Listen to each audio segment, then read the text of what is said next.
Vous écoutez Le Trèfle, le podcast francophone des Boston Celtics.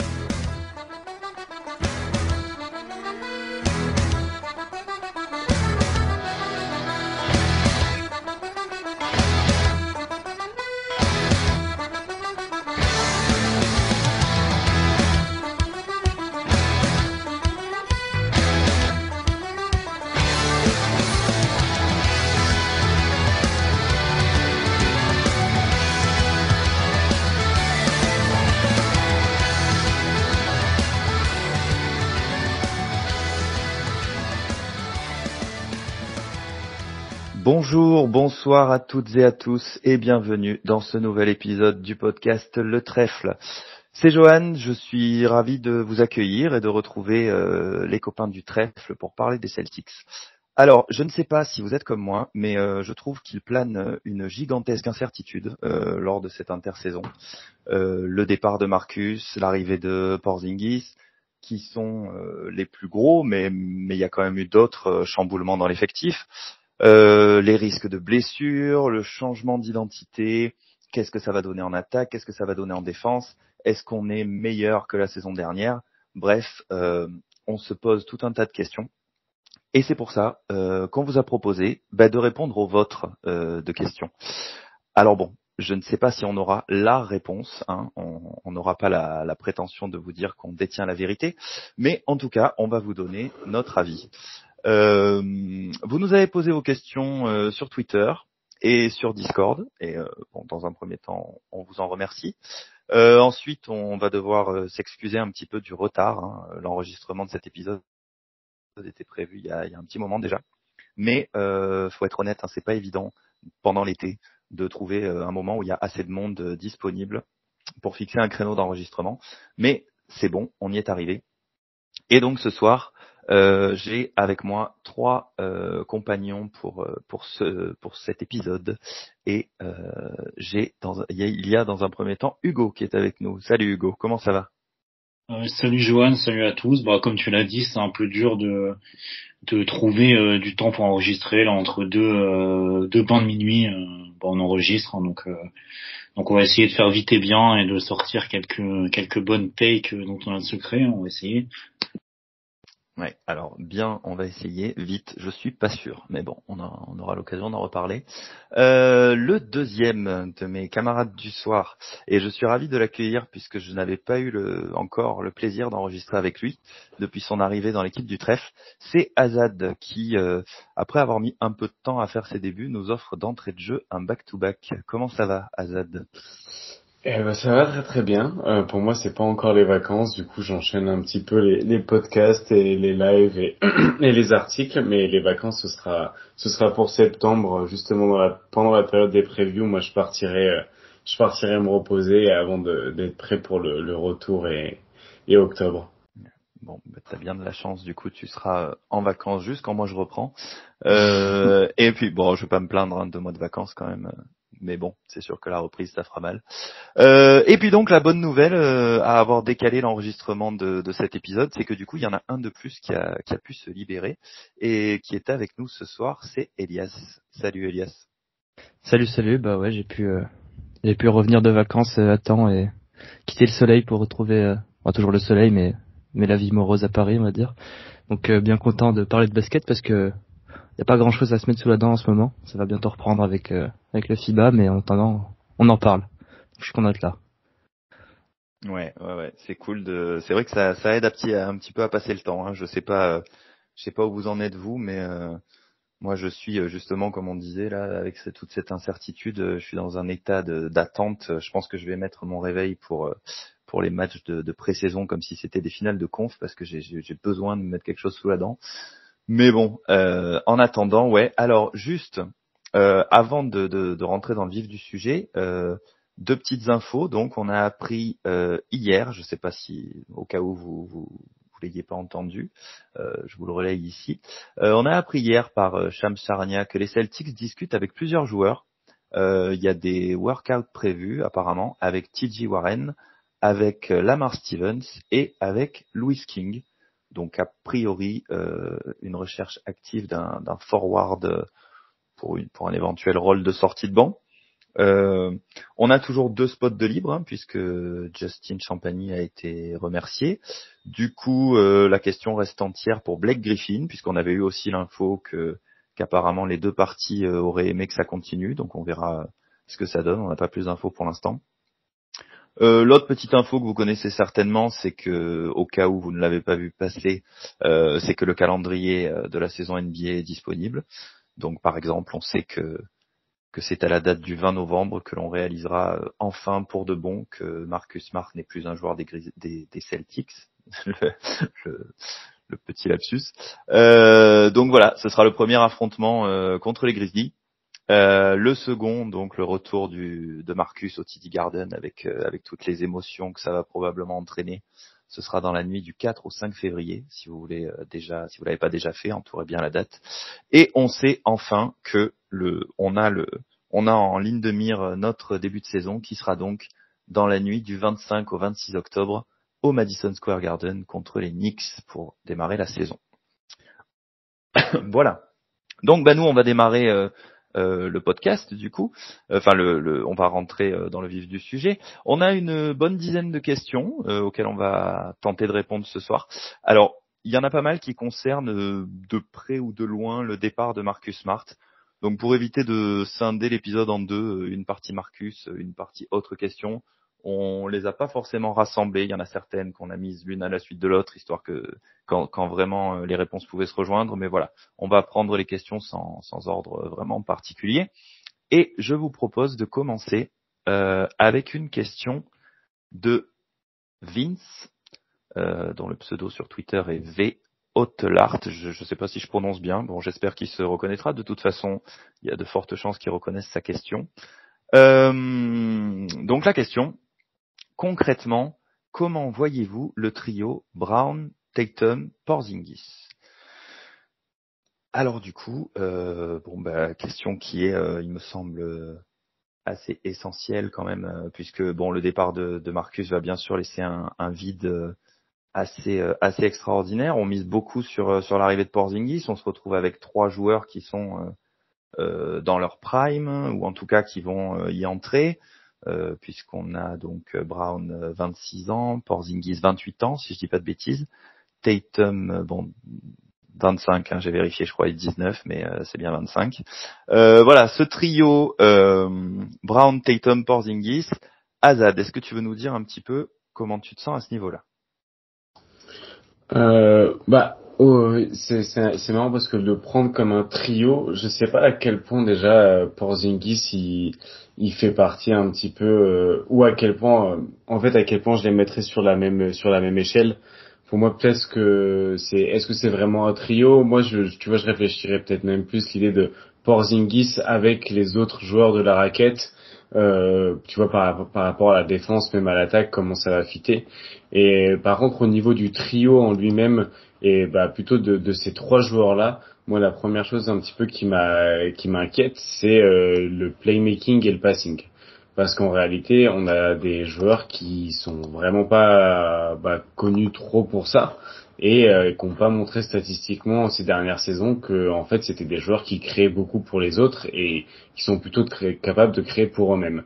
Et en fait, ce qui est intéressant, c'est que même statistiquement, sur des joueurs qui ont plus de 25% d'usage la saison dernière et plus de 1000 minutes, quand on fait le filtre sur ceux qui font le moins de passes par rapport à leur usage, le pire c'est Kristaps Porzingis, le 5e pire c'est Brown, et Tatum il est un peu mieux dans cette zone-là, mais ça reste un joueur qui fait pas énormément de passes, mais c'est celui qui, en tout cas le meilleur playmaker des 3 c'est Tatum, qui progresse là-dedans, mais c'est pas sa force principale. Et à côté de ça, on a 2 mecs qui peuvent être vraiment des trous noirs à ballon offensivement, Porzingis comme Brown.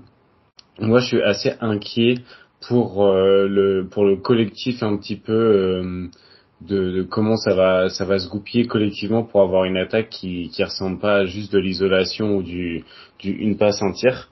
À voir avec ça. Par contre, il y a un truc qu'ils vont clairement pouvoir continuer à faire, c'est d'attaquer les mismatchs. c'est quelque chose qui avait déjà été fait. En fait, on allait souvent chercher à aller attaquer Trae Young, on allait souvent attaquer Duncan Robinson en playoff. On l'a fait aussi la saison d'avant avec contre les Bucks, c'était Grayson Allen qu'on allait chercher par exemple. Et du coup, je pense que dans la volonté d'attaquer le mismatch, on est allé encore plus loin avec Kristaps Porzingis. Mais le trio m'inquiète au niveau de sa capacité à faire des passes et à pas devenir un petit peu des trous noirs en isolation.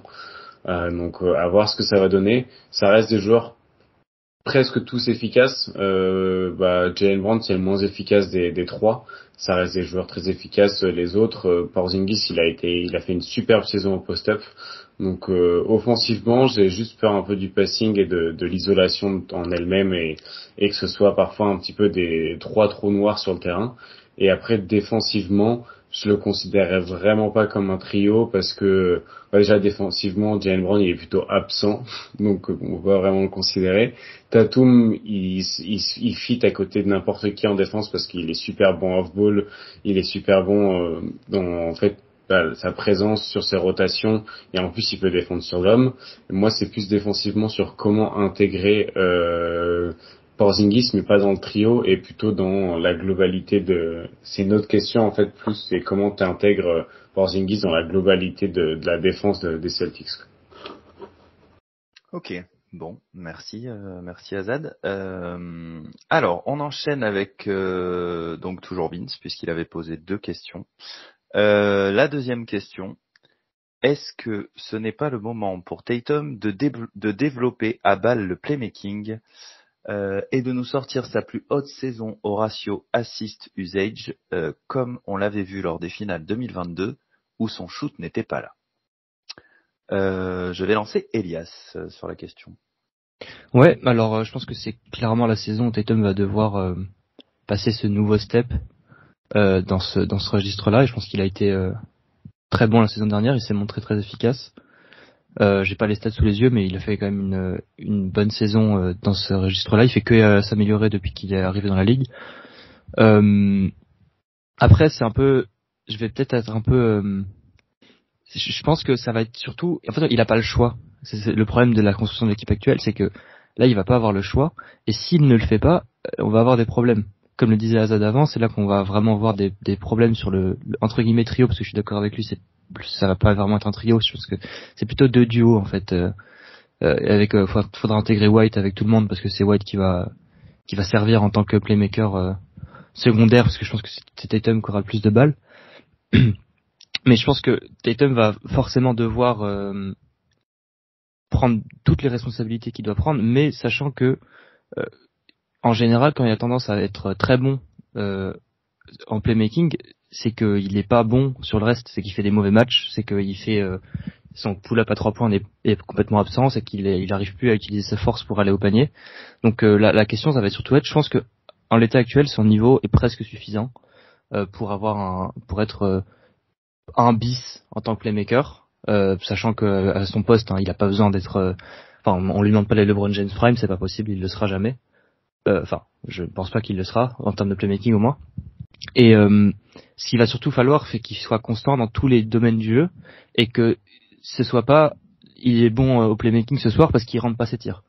Il va falloir qu'il fasse tout en même temps et c'est beaucoup à demander. C'est vraiment, ça va devenir soit un des 5 meilleurs joueurs de la ligue tous les soirs, quoi. Donc bon, ça, il le sera pas tous les soirs, c'est pas possible, mais la question va surtout être ça, c'est sa constance et son application là-dedans. J'ose espérer qu'il s'en rend compte vu la construction du roster et il fait les efforts nécessaires pour atteindre cette constance.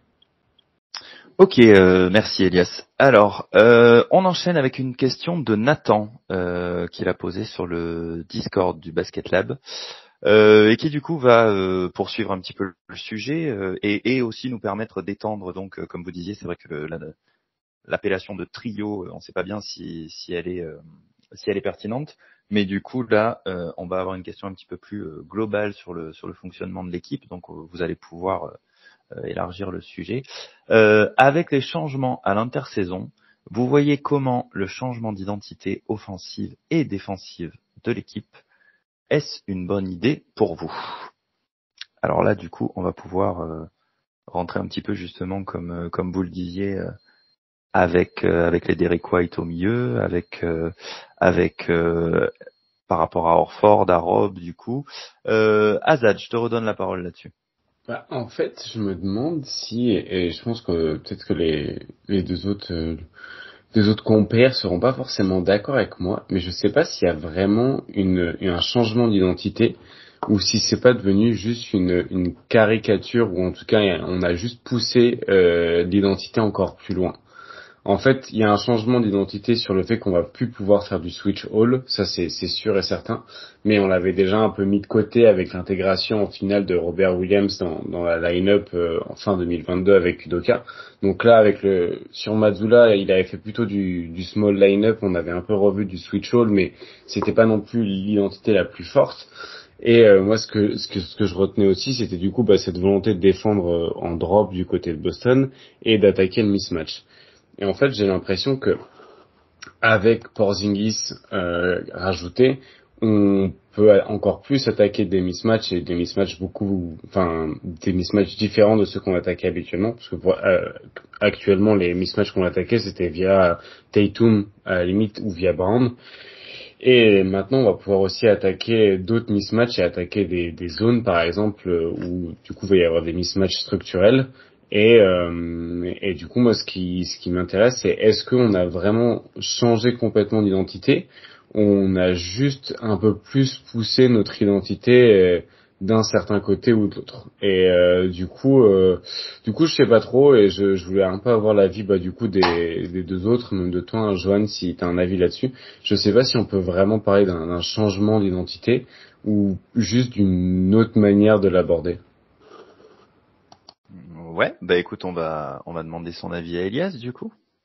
Ouais, bah je suis un peu d'accord avec ce qu'Azad a dit. Je pense que déjà, j'estime qu'on l'identité défensive qu'on avait, je pense que c'était un peu plus de la réputation que de l'identité, c'est-à-dire que c'était un peu ça leur rendait fiers de dire qu'ils avaient une identité défensive parce que Marcus Smart depuis quelques années, parce que l'année Udoka ils avaient une excellente défense, mais au final l'année dernière on n'avait pas une très très bonne défense.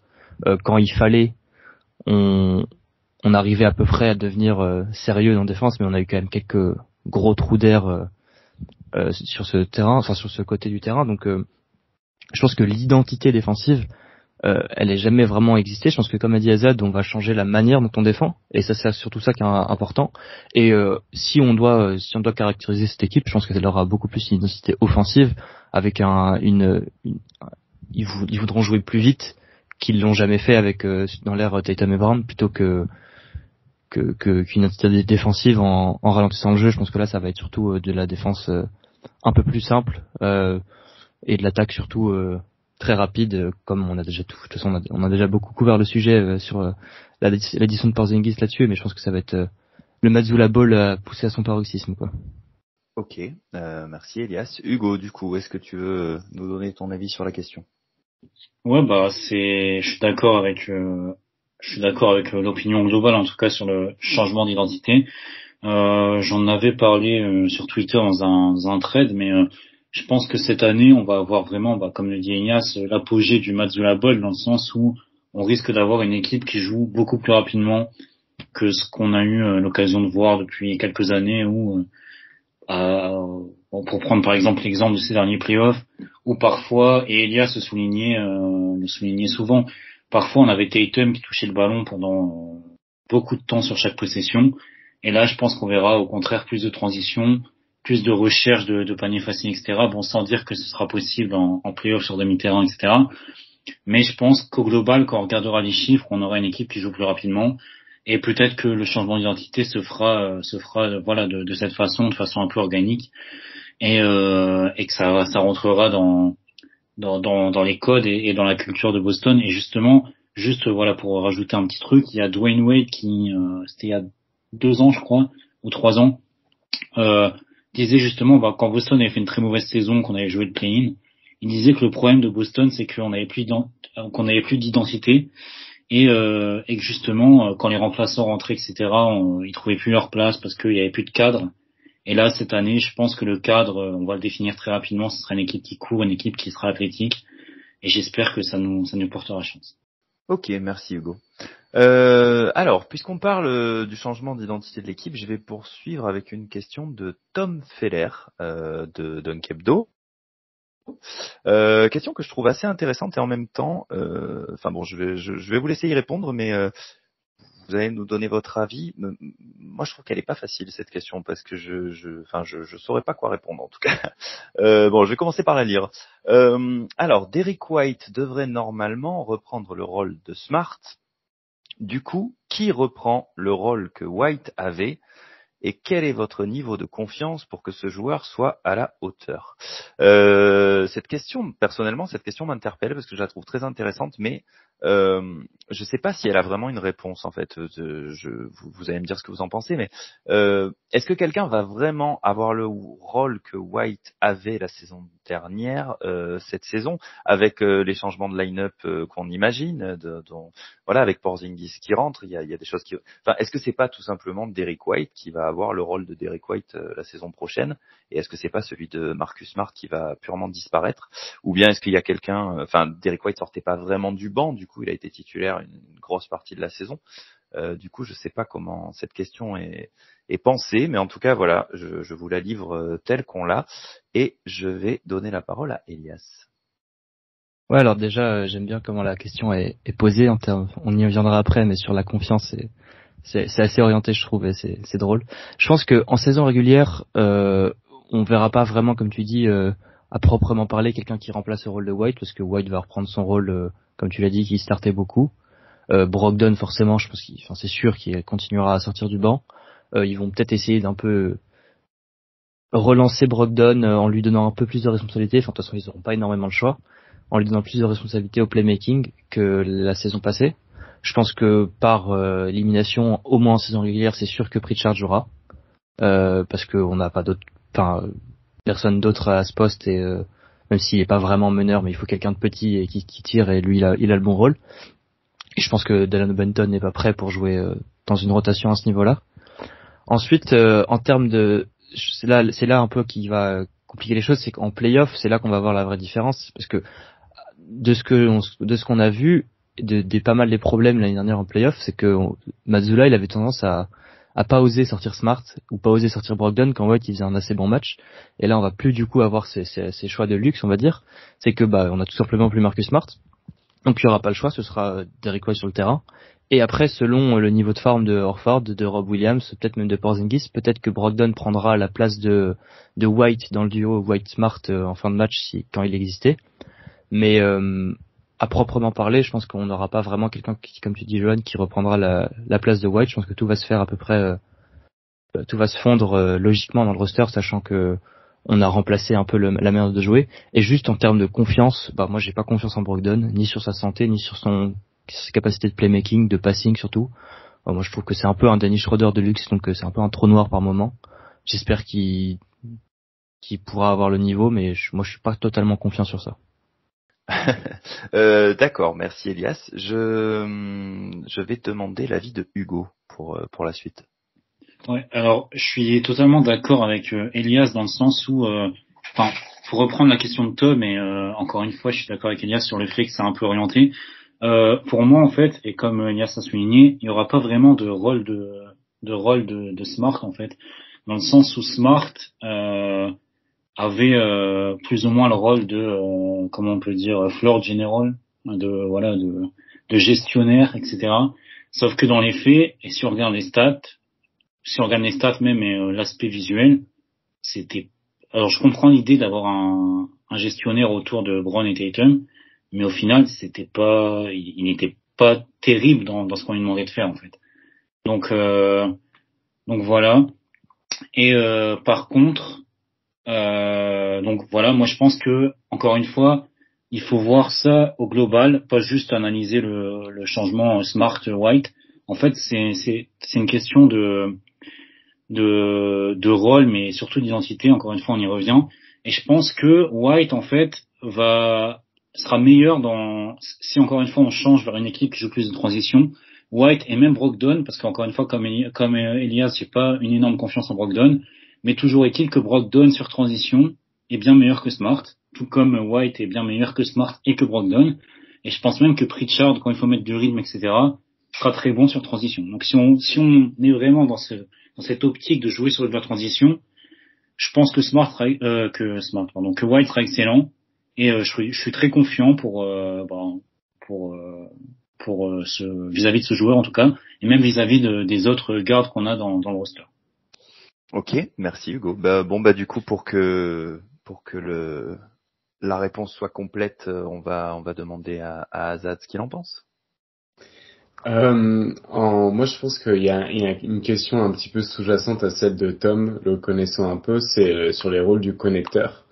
Et en fait, c'est vrai qu'avec les trades, enfin, avec les décisions qui ont été prises pendant l'intersaison, on a presque perdu 3 connecteurs d'un coup, parce que Derek White va passer d'un rôle plus d'initiateur à un ancien rôle de connecteur qu'il avait. On a un Marcus Smart qui était un très bon connecteur offensif aussi, qui permettait d'ajouter du liant à l'attaque, et on a perdu Grant Williams, qui était aussi un très bon connecteur et qui était vraiment capable de fluidifier le jeu en attaque. Donc en fait, on a perdu 3 joueurs. On a perdu 2 joueurs qui sont partis, et il y a Derek White qui va changer son rôle là. Et je pense que la question de Tom, c'est qui va apporter du liant en fait en attaque dans cette équipe qui ressemble de plus en plus à un petit peu des joueurs d'isolation empilés les uns sur les autres, avec seulement un petit peu Al Horford pour faire du liant, Derek White quand il sera pas à l'initiative, et Rob Williams peut-être quand il sera pas blessé sur des moments où il est quand même très bon sur short roll ou pour faire des passes au high post. Mais offensivement, c'est vrai que on se retrouve quand même avec beaucoup de finisseurs, peu de créateurs et encore moins de connecteurs qu'avant. Et ça peut très vite être problématique, et je pense que c'était peut-être un peu ça sa question. Et du coup, j'ai pas de réponse, mais en tout cas, c'est vrai que c'est quelque chose qui est assez inquiétant. Est-ce que l'attaque, elle va pas un petit peu manquer de liant pour la saison prochaine, quoi. Ok, merci Azad. Alors du coup, Tom a posé 2 autres questions, donc on continue. Alors, sur quel role player pensez-vous être plus haut et plus bas que la moyenne? Bon, alors il ne précise pas dans sa question s'il entend role player des Celtics ou dans la NBA en général, hein. Donc bon, on va supposer qu'il parlait des Celtics. Et puis si c'est pas le cas, Tom, n'hésite pas à nous le faire savoir. On trouvera un moyen de répondre à la question par un autre biais. Alors je connais pas encore les réponses des copains, hein, donc je prends un peu les devants parce que j'imagine d'ici Titouan s'il était s'il était avec nous ce soir, qui hurlerait le nom de Hauser. Alors je sais pas si l'un de vous a prévu de parler de Sam. Moi ça me donne l'occasion, parce que j'ai pas pensé à le faire en début d'épisode, ça me donne l'occasion d'envoyer une bise aux copains du trèfle qui sont pas avec nous ce soir. Titouan, donc Pierre, Robin et Vincent. Voilà. Et donc les role players. Alors qui se lance pour nous donner son avis sur les role players des Celtics? Ouais, je vais commencer. Hein. Allez, vas-y Elias, on t'écoute. Puisque je suis entouré de haters, je veux dire que le role player de Celtics qui est le plus haut dans mon estime par rapport aux autres, je pense que c'est Jaylen Brown. Je pense qu'il c'est un super role player. Je sais pas, il coûte combien, 12 millions par an, un truc comme ça. Enfin, il est vraiment génial. Non, bref, plus sérieusement, je suis plus haut que tout le monde sur Jaylen Brown, je tiens à le dire quand même. Quand il va nous sortir une saison gigantesque, on pourra sortir ce clip. Ouais, je suis avec toi. Mais hors blague, parce que Jaylen Brown n'est évidemment pas un role player. C'est un 3e meilleur joueur d'une équipe qui joue le titre. Moi, je répondrais Luke Cornett sur lequel je suis plus haut. Je pense que les gens oublient parce qu'il joue pas en permanence, mais il a fait des très bonnes sessions de saison régulière. Je pense qu'il est très capable de jouer 3e big dans une équipe menée par Jason Tatum. Je pense qu'ils se trouvent bien tous les deux. Je trouve que défensivement, il se tient beaucoup mieux que la plupart des pivots qui jouent à peu près c'est les mêmes minutes et la même répartition de minutes que lui. Donc voilà, je pense que je vais pouvoir dire Luke Cornett. Et je sais pas si tu as dit le plus bas déjà, mais je vais y répondre maintenant. Moi, c'est Brogdon. Vous avez peut-être pu comprendre à la question d'avant. Moi, je suis assez anti-Brogdon. Voilà, pour plein de raisons que on pourra énumérer plus tard, mais je le trouve largement sur le côté. Ok, ouais, effectivement, il y avait la question était double, hein, celui sur lequel vous êtes plus haut que la moyenne, et enfin à votre avis, et celui sur lesquels vous êtes plutôt bas. Et ouais, effectivement, on a senti chez toi, Elias, une certaine retenue par rapport à Malcolm. Ok. Alors ensuite, Hugo. Alors, déjà, je suis surpris qu'Elias ne dise pas qu'il est plus bas que la moyenne sur Peyton Pritchard, parce que pour en avoir parlé avec lui, je sais que c'est pas le joueur qu'il préfère, loin de là. Mais moi, justement, je vais dire Peyton Pritchard pour le joueur sur lequel je suis le plus haut. Tout simplement parce que bon, déjà, je l'ai adoré à Oregon, mais bon, ça c'est pas le plus important. Mais je pense que en fait, à chaque fois qu'il a vraiment eu sa chance, donc sur des vraies minutes et sur un vrai rôle, il a toujours répondu présent. Donc je pense que c'est un joueur qui est vraiment sous-coté, même s'il a des limitations évidentes de par son physique et même son niveau, hein, notamment en défense.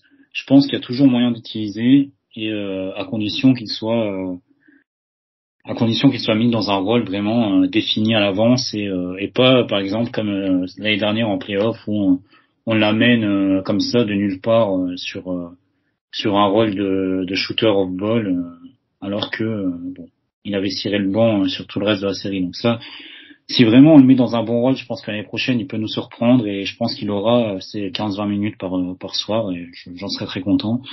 Après, plus bas que la moyenne, c'est compliqué. Je pense que je vais peut-être me faire des ennemis. Je vais dire Al Horford dans le sens où bon, j'adore Al Horford, je trouve que c'est toujours un très bon joueur. Malgré tout, je trouve qu'il commence quand même à faire son âge et l'année dernière, on a vu des vraies limitations avec Al Horford. On a vu que ça commençait à être compliqué sur de longues minutes. Donc moi, si c'est un Al Horford à, je sais pas, 20 minutes par soir, ça me va. Par contre, si c'est un Al Horford comme l'année dernière à 30-35 minutes, là, ça commence à être trop dur parce qu'il a plus le niveau il n'a plus ne serait-ce que le niveau de l'année où on va en finale. Et ouais, c'est vrai que même si ça fait mal au cœur, il faut quand même reconnaître que ça décline tout doucement. Ok, eh ben on va boucler la boucle avec Azad. Donc on t'écoute sur tes role players plus et moins. Ouais, bah après, ce qui est l'avantage de Boston, c'est que t'as vite fait le tour quand même des role-players. On n'a pas énormément de profondeur. Et moi, du coup, pour donner un petit peu nos avis, ils ont tous été à peu près énoncés. C'est vrai que je suis assez d'accord avec Elias sur Cornet. Je pense que selon certaines match-up, même en playoff, il peut être utilisable. On l'avait vu sur un match justement contre les Lakers où il avait été bien utilisé contre Anthony Davis et il l'avait bien gêné. Bon, après Anthony Davis, c'est pas non plus offensivement un joueur ultra dominant, mais il avait quand même pu être utilisé comme ça. Donc je pense que selon les match-ups, ça peut être très intéressant. Sur un joueur où je suis un peu plus haut du coup qu'Elias, par contre, c'est Brogdon. Je pense que en fait, c'est son utilisation qui me pose plus problème que le joueur à Boston. Et en fait, il y a beaucoup de, je vois ce que Elias veut dire dans l'utilisation, enfin dans le Schroeder du riche un petit peu, mais ou le Schroeder de luxe, mais en fait, je pense que c'est son utilisation qui a été assez mauvaise de la part de et son intégration même. Il a fait beaucoup de minutes avec seulement le banc. Et du coup, quand même son intégration avec Robert Williams, on sent qu'ils avaient du mal à se trouver, mais est-ce qu'ils ont même été un petit peu coachés là-dedans? Est-ce qu'il y a des choses qui ont été mises en place? Et ça reste quand même un mec qui est ultra efficace. En tout cas, sur les mi-distances, sur le pull-up, sur le 3 points. Donc franchement, moi je pense qu'il y a beaucoup de bonnes choses à prendre là-dedans. Ce qui m'inquiète avec Brogdon, par contre, c'est qu'il est pas très efficace au cercle, il l'est encore moins qu'avant. Et en plus, il va pas chercher énormément de lancers francs. Et dans mes souvenirs, c'était mieux que ça. Et en fait, il est pas si efficace que ça à aller au cercle et à prendre des lancers francs. Donc c'est un peu ça que je trouve ça dommage. Mais j'ai plus de problèmes avec son utilisation qu'avec le joueur. Et puis sur Pritchard, j'ai pas d'avis parce que pour moi il est pas utilisable en playoff, donc voilà, c'est un joueur de saison régulière, mais il a une limitation physique et c'est pas de sa faute, mais il peut pas être joué en playoff. Et le dernier Horford, je suis grave d'accord avec Hugo, et je trouve que les limites on les a encore plus vues en playoff face aux Hawks surtout, où il a été ciblé par Trae Young. Il y a aucune honte à être ciblé par Trae Young, mais même sur certaines séquences par Dejounte Murray. Donc voilà, je suis plutôt d'accord avec vous tous, sauf peut-être sur Brogdon, mais je pense que c'est plus son utilisation à moi qui me pose problème que le joueur en lui-même. Ok, merci Azad. Alors on enchaîne avec la dernière question de Tom, donc, qui a été posée un petit peu comme ça. Je sais pas trop ce qu'il a voulu dire par là. La question est la suivante: Rob Williams ou Claxton? Alors bon, a priori, ce n'est pas pour envisager un échange direct dans les Celtics. Je pense qu'on aurait été au courant, mais peut-être sur le style de joueur en général. Est-ce que c'est vrai qu'on a vu Nick Claxton step up un petit peu là ces derniers temps. Du coup, peut-être une envie d'avoir notre avis sur une éventuelle comparaison directe. Elias, je te lance là-dessus. Ouais, je trouve que la comparaison est assez bonne. Ils ont le même type de profil, à la fois défensivement et offensivement, c'est-à-dire qu'ils sont assez unidimensionnels offensivement sur ce qu'ils peuvent proposer, du pacing vertical surtout, et une pose d'écran intéressante. Défensivement, je pense que ça se vaut. Peut-être que Rob Williams est un peu plus flexible que Claxton. Je pense que le plafond de Rob est plus haut, mais de ce que j'ai vu de Claxton, bon, je vais pas vous mentir en disant que j'ai regardé tous les matchs des Nets de la saison dernière, mais j'en ai quand même regardé pas mal, et de ce que j'ai vu, quelque chose qu'on reproche pas mal à Rob et que Claxton n'a pas l'air d'avoir, c'est que Claxton regarde le panier et essaie d'y aller, essaie d'attaquer, là où Rob, il a souvent il le regarde pas, il a pas le réflexe d'aller directement au panier et il nous fait rater quelques lay-ups faciles par match, et je trouve que là-dessus Claxton est plus efficace. Donc je pense que Rob Williams est un meilleur joueur, mais je pense que c'est pas très éloigné, et sur certaines séquences offensives au moins Claxton je le trouve plus intéressant. Par contre il s'est un peu amélioré, mais au lancer franc j'ai toujours peur d'avoir un mec aussi nul que ça. On se souvient de la série contre nous, en playoff c'est très compliqué d'avoir un mec aussi peu confiant au lancer franc. Donc sur ça Rob Williams c'est quand même bien plus intéressant. Ouais, moi j'allais juste ajouter ça, je trouvais ça inquiétant d'avoir un mec aussi nul au lancer franc. Et je pense que c'est très problématique pour ton collectif une fois que tu vas aller chercher un peu plus loin. Mais après, c'est vrai qu'il y a un profil assez ressemblant, avec quand même un meilleur passing du côté de Robert Williams.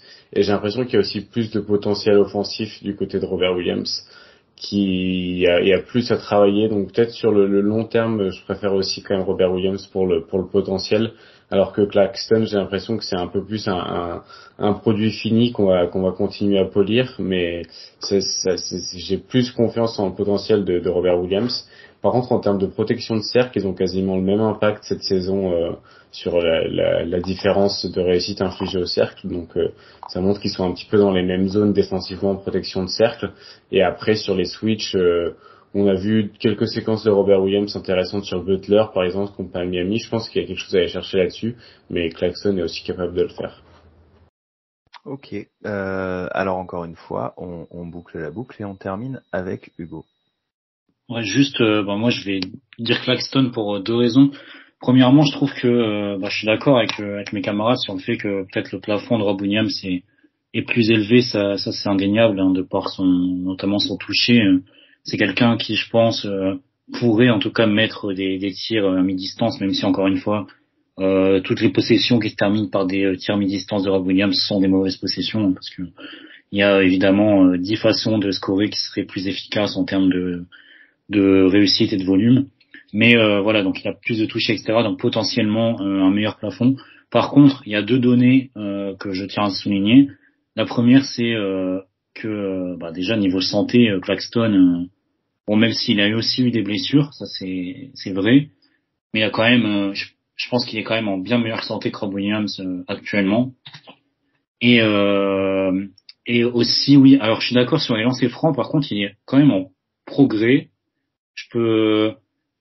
Après pareil, j'ai pas regardé tous les matchs des Nets, mais je trouve que il y a eu moins quand même de hack Claxton l'année dernière qu'on pouvait par exemple voir, ne serait-ce qu'en playoff quand on les a joués, on s'est familiarisé avec l'exercice. Hein. Je crois qu'il avait fait 29 manqués de suite ou quelque chose comme ça, enfin un truc vraiment impressionnant.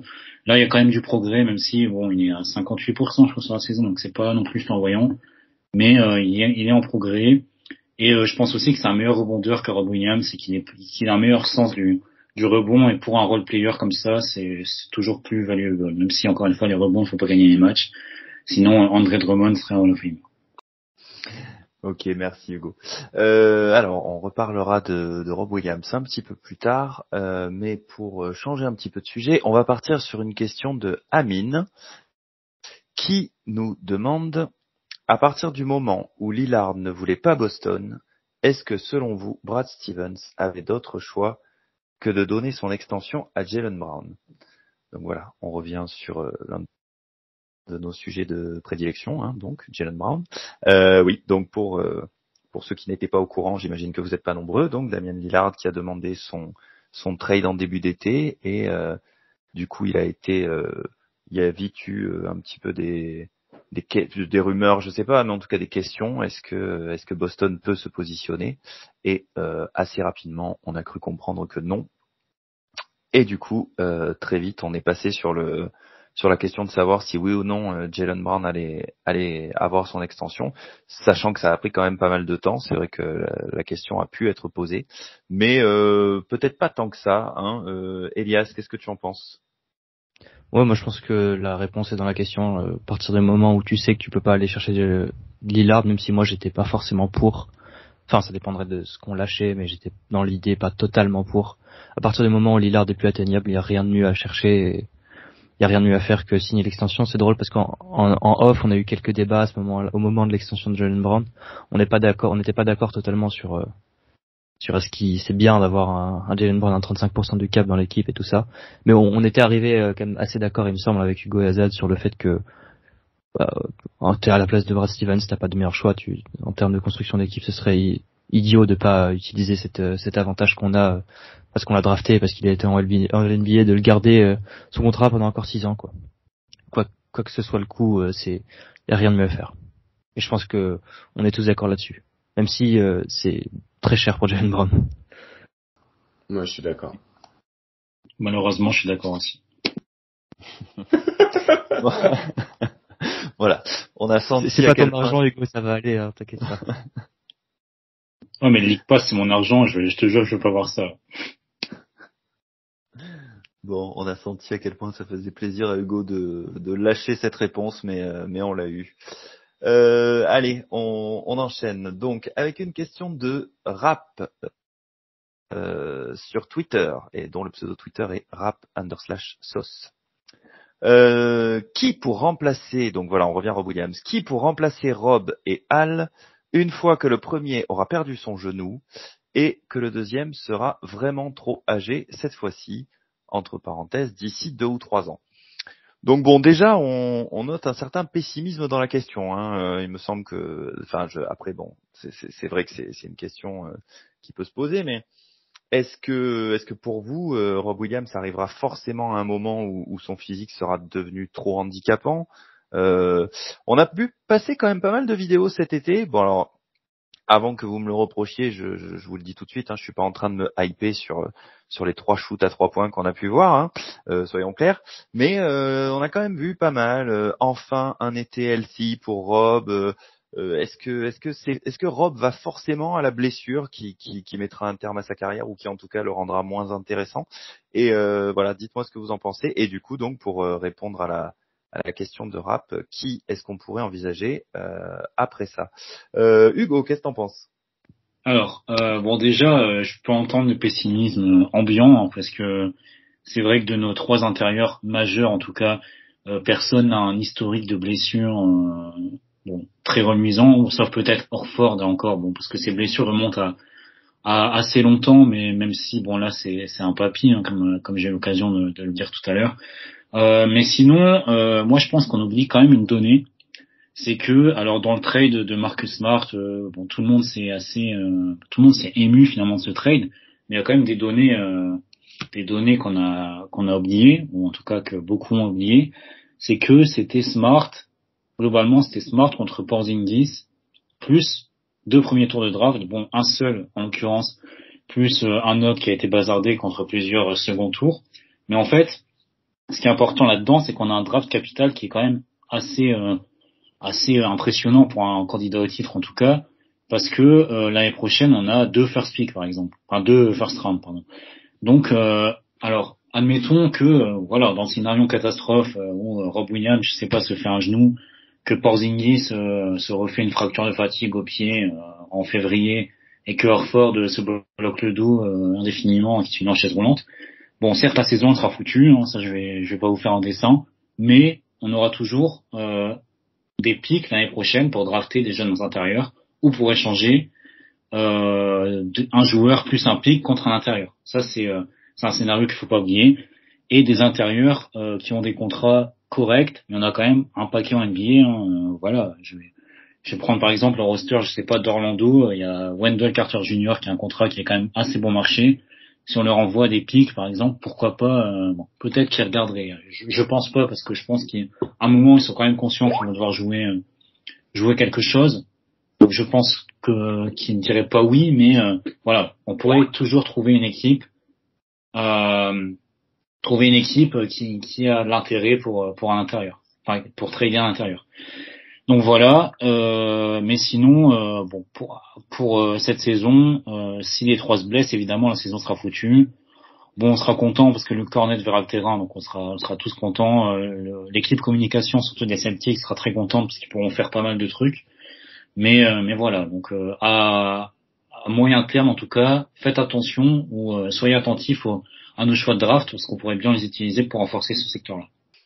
Ok, merci Hugo. Donc le pessimisme plutôt, enfin en tout cas tu comprends le pessimisme sur le physique de Rob. Elias, est-ce que c'est le cas pour toi aussi? Et du coup, est-ce que tu as peut-être donc si on suit le scénario proposé dans la question, hein, en admettant que Rob se fasse mal et au moment où alors Ford aura dépassé l'âge. D'ailleurs, je te remercie Hugo. Hein, je me remets doucement du papy parce que je rappelle que alors Ford n'a que quelques mois de plus que moi, donc je me prépare à rentrer dans cette catégorie moi aussi.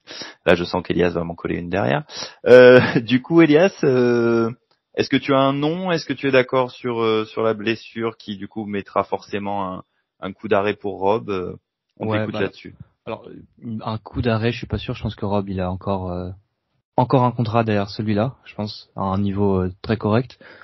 Mais c'est sûr que, enfin, j'ai du mal à le voir comme le plan numéro 1 à long terme. C'est quand même très injury prone. Là, ça commence à le montrer depuis qu'il est en NBA. Je pense qu'on peut pas baser nos espoirs de championnat, de championship sur uniquement Rob Williams. Pour moi, pour répondre dans la fenêtre, là, 2-3 ans, ça va dépendre de Porzingis. S'il reste au bout des 3 ans, je pense pas qu'on aura une meilleure option numéro 1 et je pense pas que ça a beaucoup de sens de l'avoir en option numéro 2.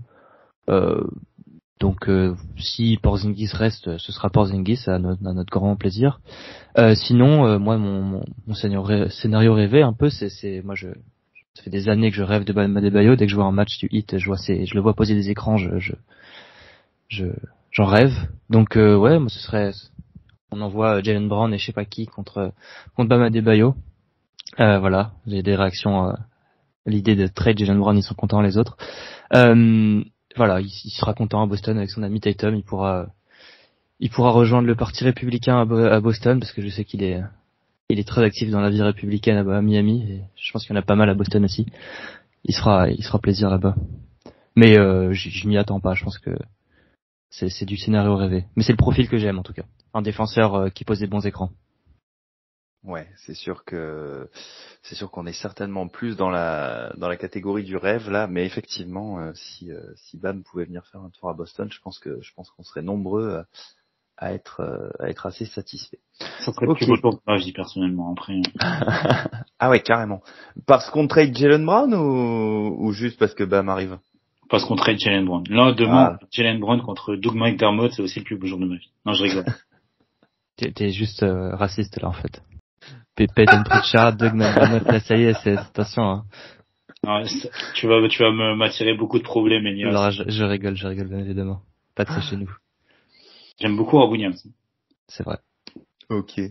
Allez, du coup, on change de sujet et on va passer sur une question de Virgile du Café Crème Sport qui nous a posé sa question sur Twitter et qui demande, j'aime bien cette question, considérez-vous vraiment qu'il existe une rivalité, parenthèse, sur la génération actuelle entre les Celtics et les Sixers avec la différence de résultats actuelle entre les deux franchises.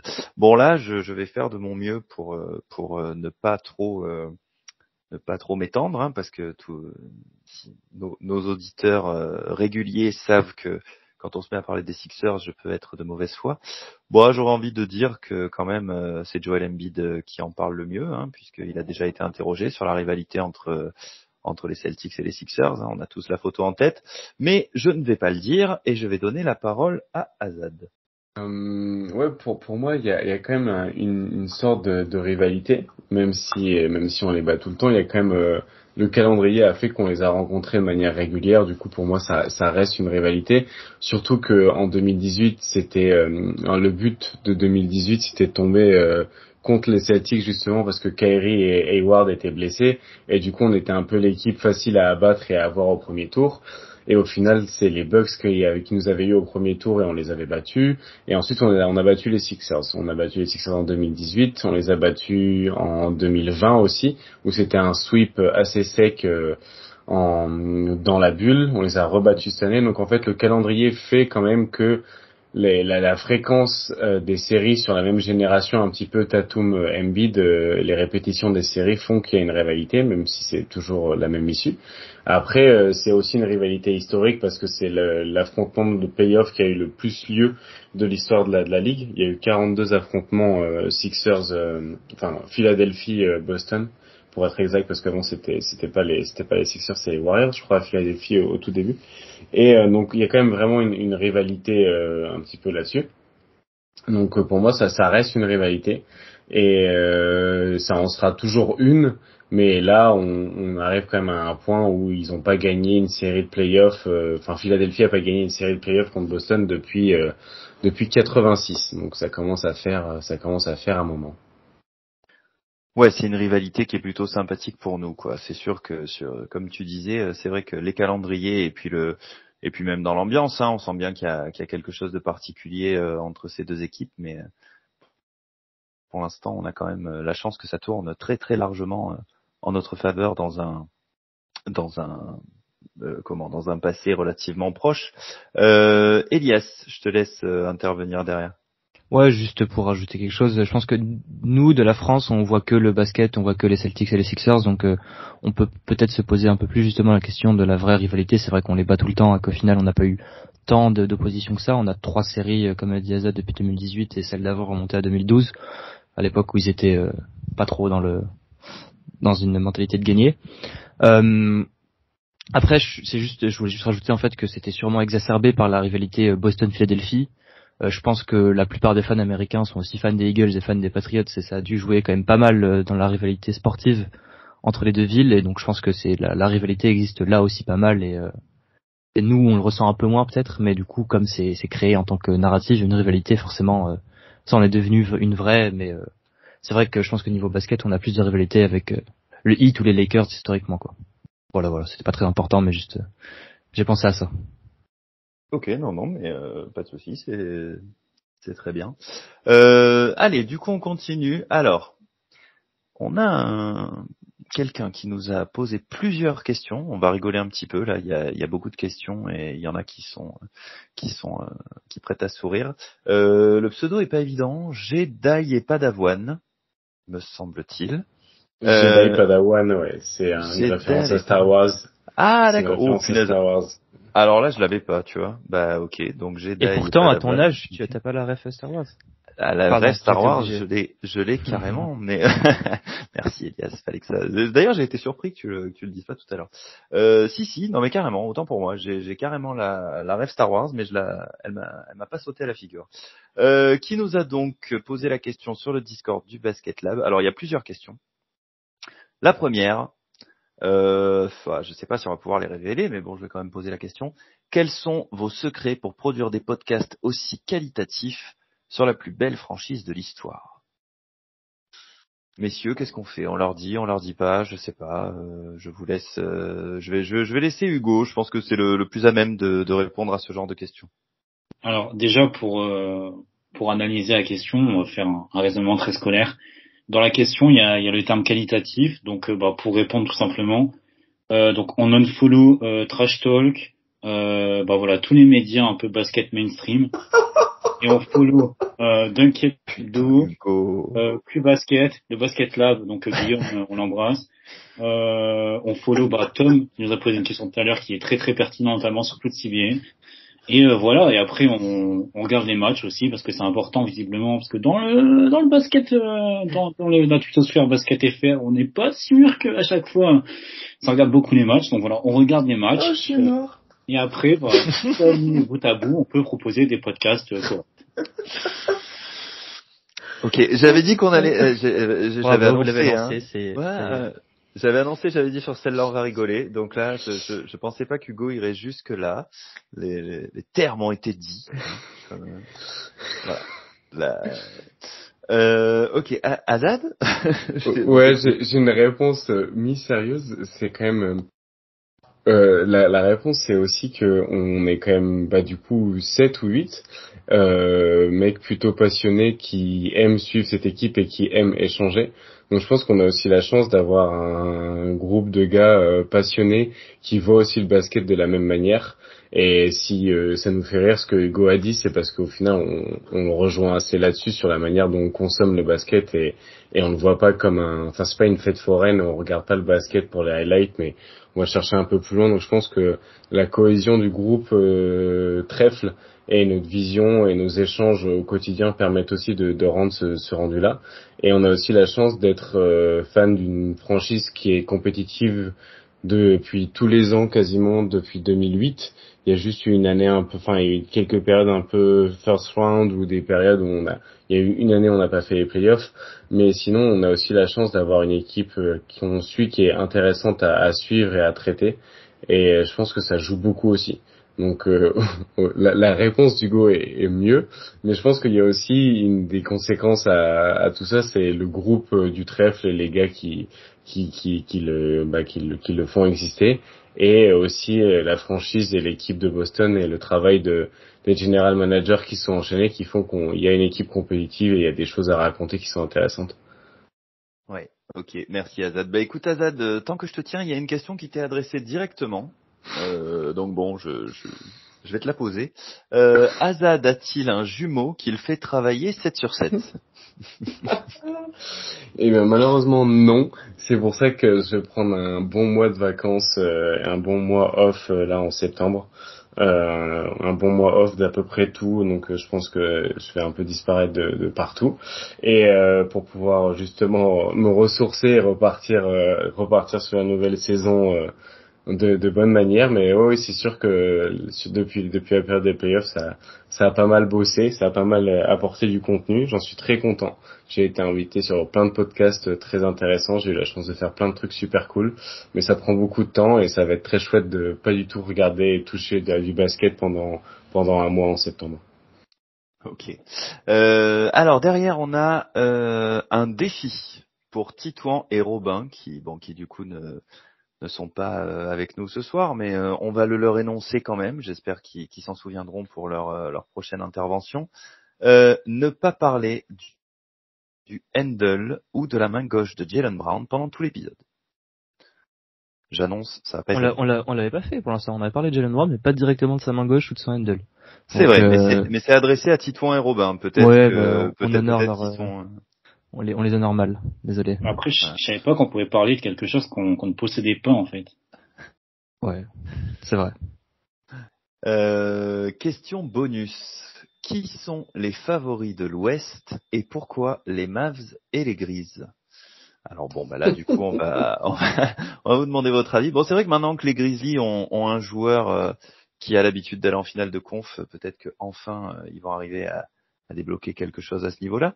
Les Mavs, c'est-à-dire qu'il y a Kyrie Irving dans l'équipe, donc pour que ça prenne, ça risque d'être compliqué. Donc on va ouvrir un petit peu plus la question. Qu'est-ce que t'en penses, Elias? Les favoris de l'Ouest? La question c'est mes favoris ou qui je pense va gagner? Ouais, sur les... Parce qu'il y a une bonne réponse forcément, c'est Denver, mais qui va gagner, mais mes favoris à moi, je trouve c'est OKC, que je prends beaucoup de plaisir à regarder. Je trouve qu'ils ont une vraie identité, un coach excellent et mené par un joueur absolument formidable que je conduirais personnellement Jason Tatum à l'aéroport pour SGA. Voilà, c'est dit. Hot take. Mais Waouh. non, je rigole. Par contre, Jaylen Brown, oui. Voilà, moi c'est OKC et puis forcément on va suivre les Grizzlies pour Marcus Smart, même si y a pas grand chose d'autre dans cette équipe qui me fait plaisir ces derniers mois. Je pense que Ja Morant, j'espère qu'il va se remettre dans le bon chemin pour lui. Hein. Je m'en fous un peu de ce qu'il fait, mais en soi c'est dommage de gâcher sa carrière comme ça.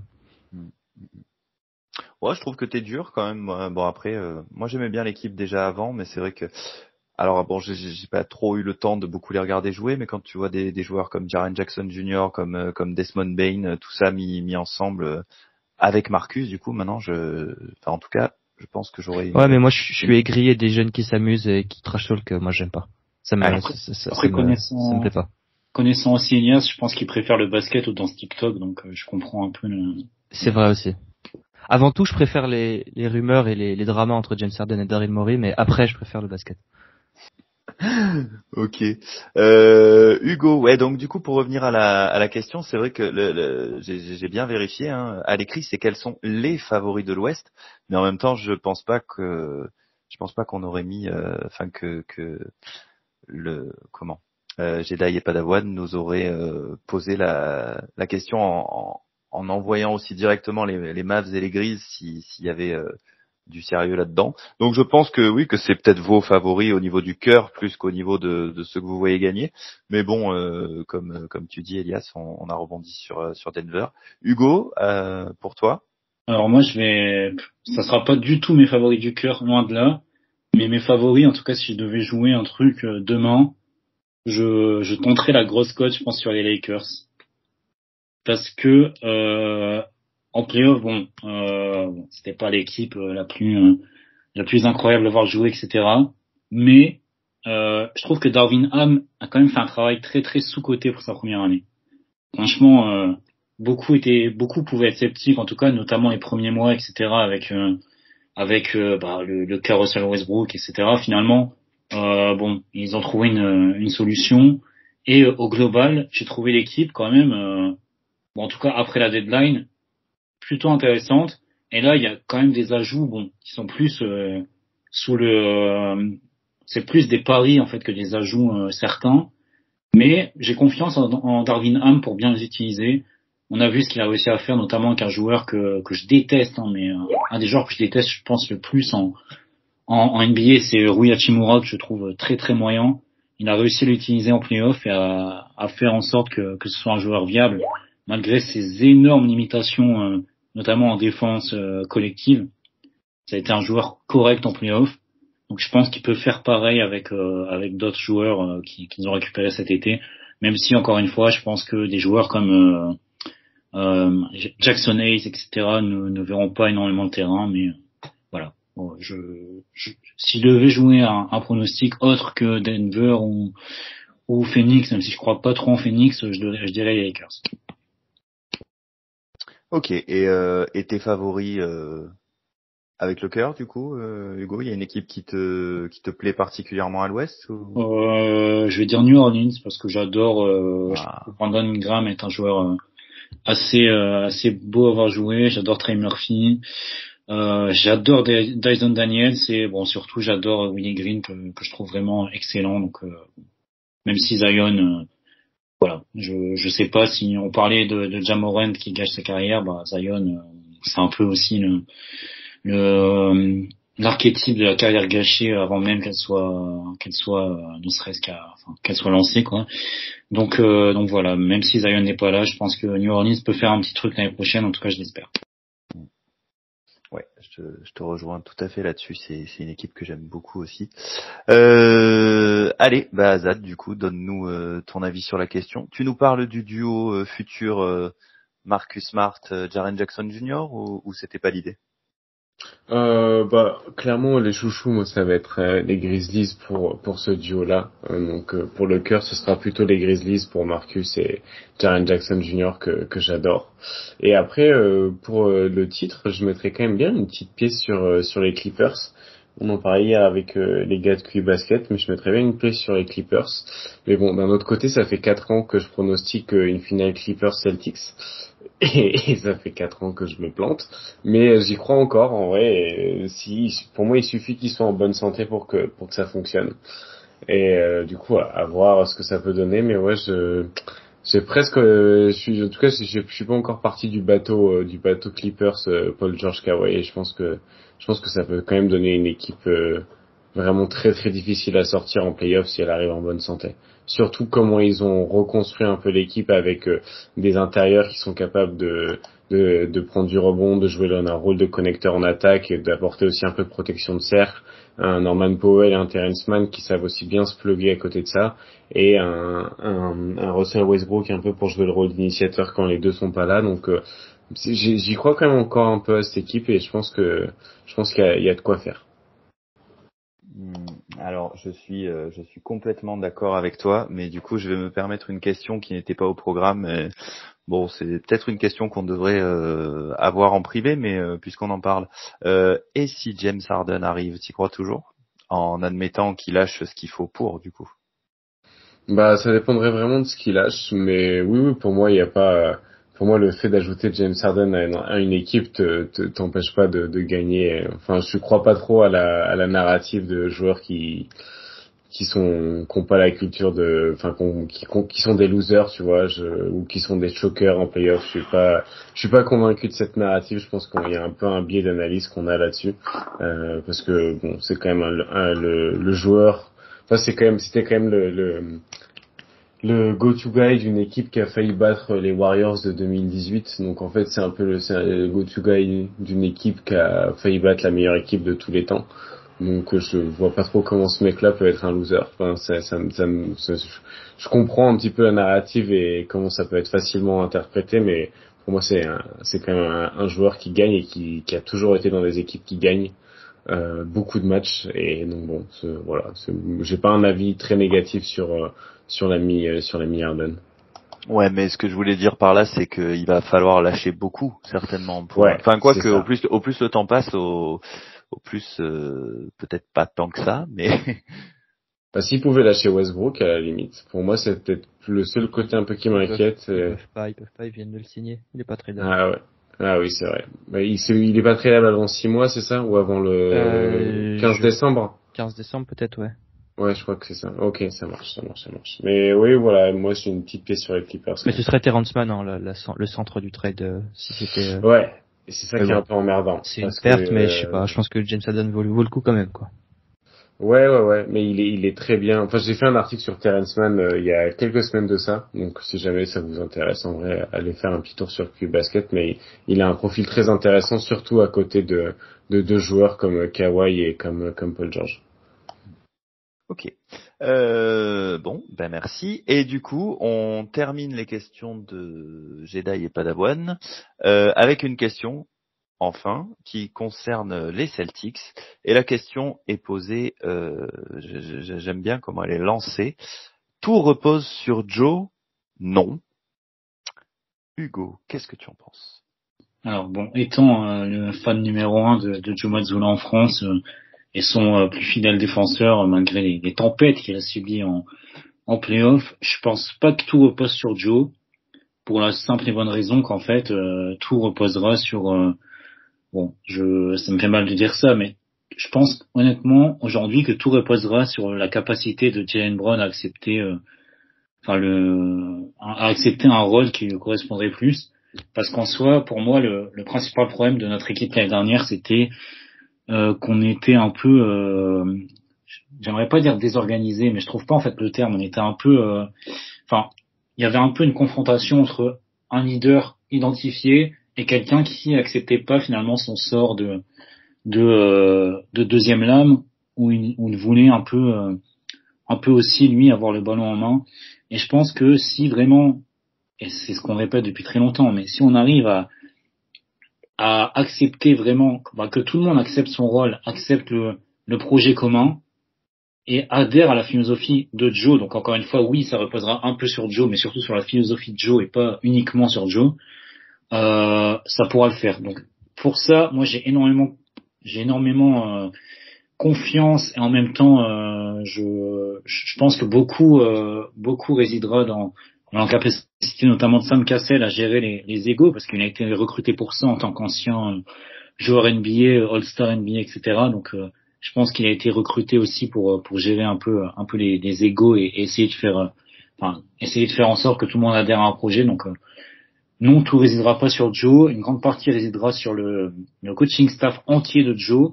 Et une autre grande partie, pour moi, c'est à peu près 50-50 sur les égos des joueurs, mais ça dans toutes les équipes, des joueurs de se sacrifier. Hein. Je pense que par exemple, les Nuggets de cette année, Jamal Murray et Nikola Jokic ont dû accepter peut-être, en playoff, même si Murray avait énormément de ballons, ils ont dû accepter, et Jokic aussi a dû accepter de toucher un peu plus le ballon dans un rôle juste de finisseur, notamment sur du pick and roll, etc. Enfin, pas sur du pick and roll, mais sur du catcher, de l'attraper shooter. Ils ont dû accepter chacun un rôle pour être plus performant, et je pense que c'est la même chose pour nous, en fait. Ouais, c'est vrai que cette énorme nouvelle du départ de Marcus et de l'arrivée de Porzingis nous a peut-être pas fait oublier, mais en tout cas moi c'est vrai que c'était plus aussi évident dans mon esprit. On a quand même eu du gros recrutement dans le coaching staff dont on était plutôt satisfait avant tout ça. Elias, je te lance sur la question. Qu'est-ce que tu en penses toi par rapport au rôle de Joe et à l'importance que ça va avoir cette saison? Ouais, là-dessus, je suis pas vraiment d'accord avec Hugo. Je suis d'accord avec lui sur la responsabilité de Joe en lui-même. Je pense que forcément c'est un coach, hein. Il a une responsabilité, mais absolument tout n'est pas sur ses épaules à lui. Moi, là où Hugo part plutôt sur son obsession sur Jaylen Brown, que je comprends, hein, j'y regarde les matchs, il m'énerve tout autant. Hein. Mais moi, j'aimerais quand même, je me pose souvent la question quand même que est-ce que si Tatum n'était pas plus constant. Moi, je reviens toujours à ça, peut-être que je me répète souvent, mais s'il n'était pas plus constant et qu'il n'était pas en permanence le meilleur joueur sur le terrain, ou en permanence 85% du temps le meilleur joueur sur le terrain, je pense que la plupart de ses problèmes, ils seraient réglés assez naturellement, parce que quand Tatum est dans son bon jour, la question sur le terrain ne se pose absolument pas de qui est le meneur, qui est le meilleur joueur, qui a les ballons importants, pour qui on joue, tout ça. Donc, pour moi, tout est sur les épaules du meilleur joueur de l'équipe. Quoi qu'on dise sur Jaylen Brown, on est aussi bon que Jason Tatum nous permet de l'être. Je pense que en 2022, je veux pas réécrire l'histoire, mais je pense que si Tatum est 25% meilleur, on a peut-être une vraie chance de gagner le titre. Et à ce moment-là, quelles sont les discussions autour de Jaylen Brown? C'est pas les mêmes, je pense. Donc, je dis toujours ça. Je suis un des plus grands fans de Jason Tatum qui existe, mais je me permets d'avoir de la retenue sur ce truc, c'est que son vrai problème, c'est qu'il n'est pas constant. Et s'il l'était plus, je pense qu'on aurait quand même beaucoup moins de problèmes, comme dit Hugo, d'ego qui sont réels. Je pense qu'il y a certaines fois où on redevient un peu une équipe de playground plus qu'une équipe NBA construite.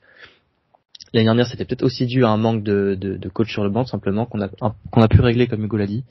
Mais pour moi, c'est surtout Jason Tatum, et on peut regarder l'histoire de la NBA.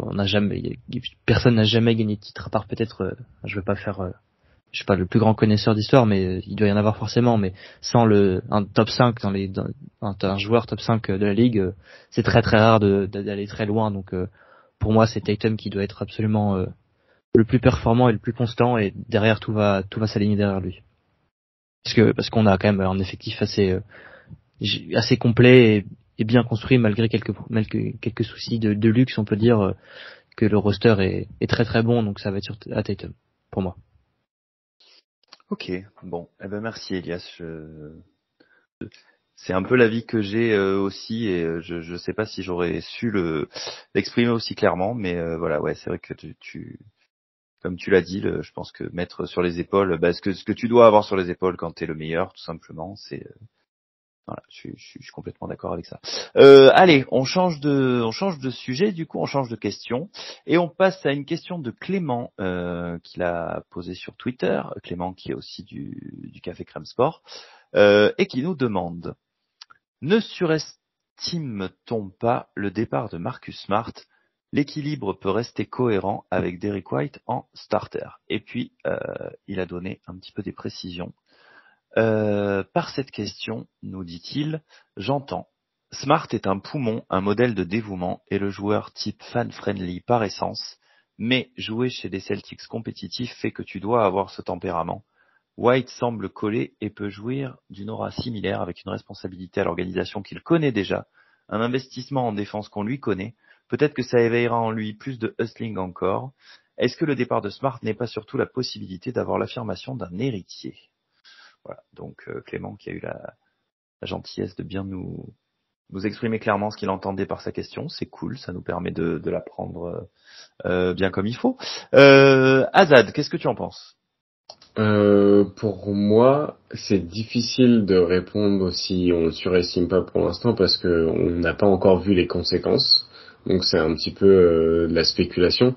Mais pour moi, il n'y a pas en fait White, le fait que Smart part, ça va pas.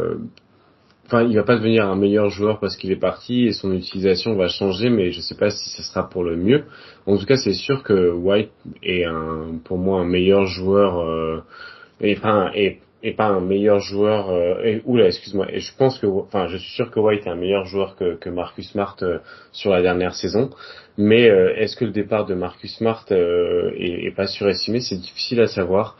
Je sais pas. En fait, c'est difficile à mettre en lumière l'importance que ça peut avoir vraiment dans un vestiaire, et on va parler plutôt du terrain.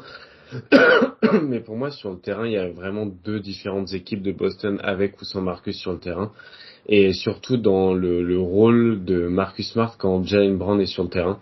Et Jaylen Brown performe mieux quand Marcus Smart est sur le terrain, et vu que il y a beaucoup les problématiques de qu'est-ce qu'on va devenir avec du coup maintenant qu'on a signé Jaylen Brown pour autant de temps, et de l'impact que ça va avoir. Moi, c'est plus là où ça va poser problème le Smart, en fait. C'est la cohésion qu'il pouvait apporter sur le terrain en attaque. En vrai, défensivement, je suis même pas sûr qu'on perde tant que ça sans Smart. Et c'est un peu bizarre à dire pour un ancien défenseur de l'année, mais pour moi, c'est surtout offensivement et dans la cohésion et l'intelligence de jeu en attaque. Et j'ai peur de retrouver énormément une passe, un tir, ou les fois où du coup Marcus Smart permettait d'avoir un truc un peu plus structuré et d'être un peu plus le leader là-dessus. Donc à voir. Après, personne n'est irremplaçable. Je pense que l'âme du vestiaire, ça s'en va et ça revient. Il y en aura toujours. Mais clairement, moi, je pense pas qu'on le surestime, mais je pense que dans tous les cas, ça reste de la spéculation et qu'on pourra vraiment se rendre compte peut-être plus de l'impact de Marcus Smart une fois qu'on verra une équipe des Celtics sans. Du coup, ce serait un peu spéculatif de répondre, mais pour moi, l'impact, il va être surtout offensif.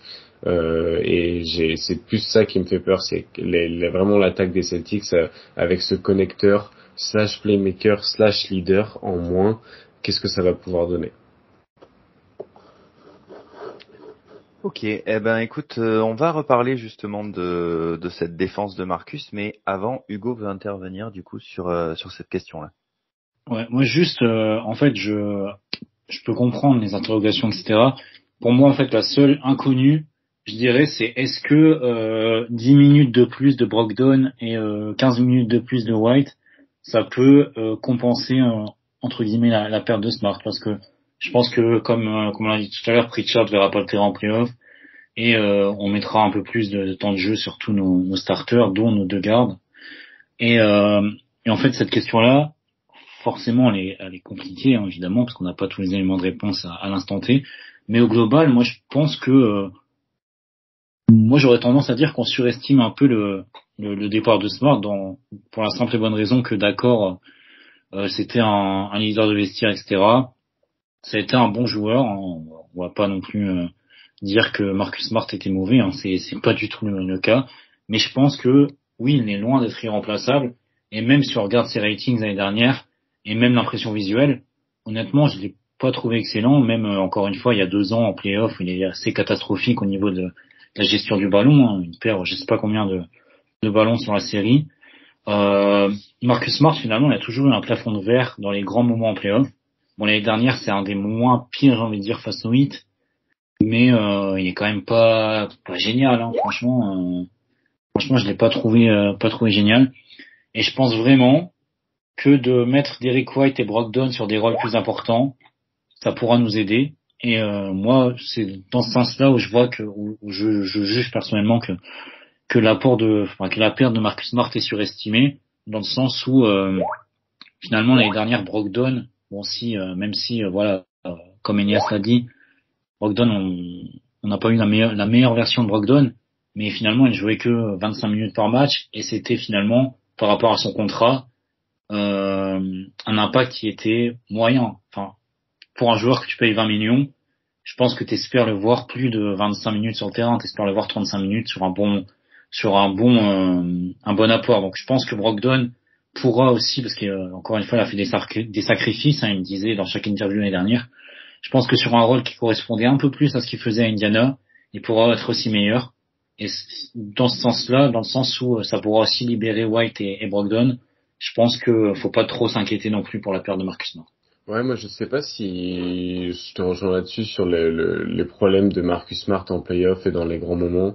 Je pense qu'au contraire, il permettait d'avoir un petit peu une alternative en plus dans les moments de panique un peu en attaque et dans les moments où on avait besoin d'avoir ce lien là. En fait, le problème c'est même pas Marcus Smart ou pas ici, c'est plus de la perte de lien qu'on a en attaque de manière globale via cette intersaison qui me pose problème.